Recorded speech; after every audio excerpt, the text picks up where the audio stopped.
Hello everyone, today we are going to learn basic Clip Studio Pen tutorial how to layer mask. So we'll insert for the image,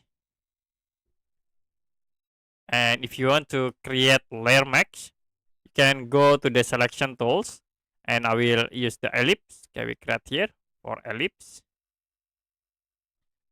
After it, click these icons, create layer mask.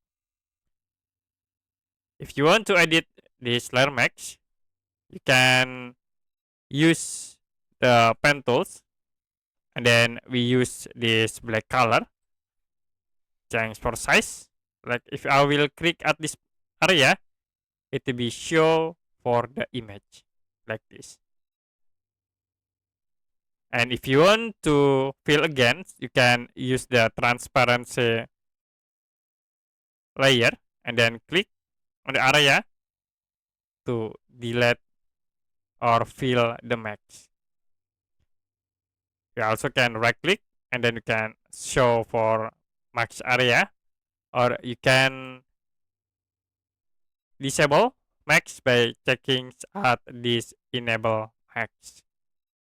Okay, to active again, you can click enable. Okay, that's it for basic Clip Studio Pen tutorial how to layer max.